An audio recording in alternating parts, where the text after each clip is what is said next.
Inflation might be coming down, but, says the Reserve Bank Governor, it remains a huge threat to our economy. Adrian Orr has kept the official cash rate at 5.5%, but he isn't ruling out a rise, yes, a potential further increase in 2024.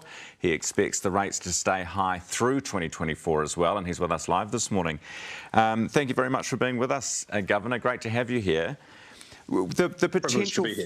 The potential for another rise next year, you say that's down to a couple of things, partly government spending, partly immigration. What is the big driver of that, in your view?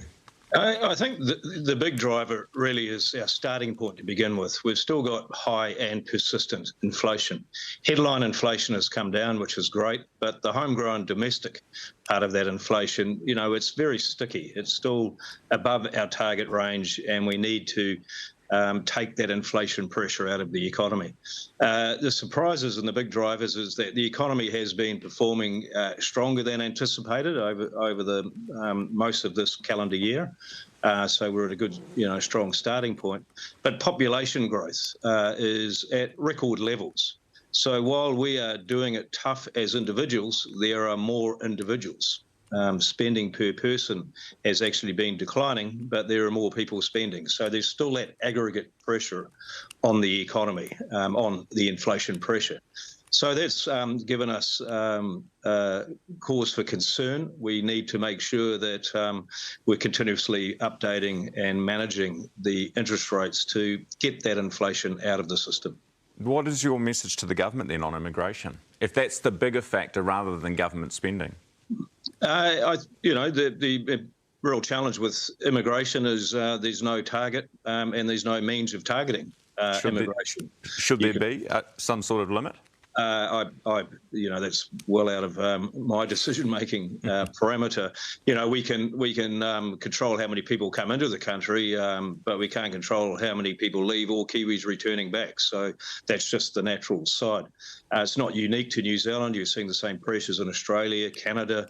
And where it impacts immediately really is around both the supply side of our economy, which has been great, the potential growth rate, more people, more labour, wage growth has peaked, businesses are now not fretting anymore about being able to find labour. So that's the supply side, the growing the potential. But on the demand side, people need places to live. They are going to go about spending. So it's that balance going on. The context for the population growth has been a very good one. We're desperately short of people, of labour. So exactly. You're damned if you do, damned if you don't. I mean, we were crying out for them, weren't we? So in terms of fiscal and monetary policy, monetary policy is the lever that you pull, fiscal policy, how much the government is spending, that's the lever that the government pulls. Christopher Luxon, the new Prime Minister, has said that fiscal and monetary policy have been working at cross purposes under the last government. Do you agree with that? I think that fiscal and monetary policy globally always have to have a coordination role. Our challenge, and by the way, I haven't seen a country in the world that's got this exactly right. Fiscal policy is about government decisions by elected officials. It's about what they want to spend on, the nature of the spending, how they're going to raise the revenue to do the spending. This is why we elect governments. But they are 1/3 of total economic activity. If they're spending more or raising less revenue, that's a net stimulus to the economy. And with the monetary policy levers, we have to say, is that going to be inflationary or not? It's complicated. We stay very close to our Treasury officials, but we aren't making the fiscal policy decisions.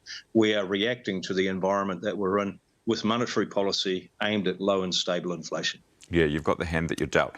Let's talk then about what the first piece of legislation that the government will put through, and that's returning the Reserve Bank back to its single focus of just controlling inflation. We get to see exactly how that will be worded, but will that make your job easier? Will that get inflation down quicker in your view? No, it doesn't make the job easier. It makes it easier for people to understand what our job is. We have always been focused on low and stable inflation, and so we published our review of our remit, what we actually looked at.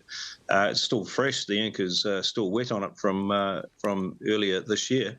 And we said, primacy in people's minds around our role, inflation, helps manage expectations. So, it will be in more ways than one, business as usual for us, but in terms of the public understanding of what we can and can't influence in the short term, it would be clearer. So is it window dressing then? This won't actually have any material impact on your ability or your intention to control inflation. Should we waste our time with it then? It's communication. Many people want real clarity around purpose. So, different countries around the world, some have single target inflation, some have combinations of inflation and full employment in different ways. But all central banks end up behaving that way. In the long run, all we can do is control the price level in the country. We can't control the level of employment. But you want to control the price level without doing unnecessary damage to the real economy. And so mentions of employment or output or instability are always mentioned in all central banks' mandates. It's just where they position it. And so, window dressing is communication. If it helps in communication to anchor expectations, thumbs up. We're speaking to the Reserve Bank Governor Adrian Orr. Just one final question for you. Commentators on this program and probably everywhere have been talking about the interest rate cycle peak coming to an end midway through next year. We could start to see rates come down then, and you've kind of given them a rack across the knuckles for saying that because we don't know yet. You say that you expect rates to be high through 2024. How much of what you say is bark and not bite, How much of it is you saying, watch out everyone, and then so we all, hold our purses and don't spend, and then hopefully you can give us the good news next year that actually rates are going to come down early? We don't believe we can fool all of the people all of the time. We put our best foot forward with our projections. We're one of the few central banks in the world that actually publishes our outlook for the economy and hence inflation and hence interest rates. That was the statement yesterday. I'd recommend everyone to go and have a look at that. It's readable, accessible. And the real challenge for us is we know where we're staying today. We know broadly how the economy works. But no one knows what's going to happen next with economic shocks. So decisions will change. But the balance of risk at the moment is to hold. And if we have more inflation pressure than anticipated, we may need to even do higher rates again. That's our current starting position. Let's hope not. Reserve Bank Governor Adrian Orr, thank you very much for your time this morning. Really appreciate it.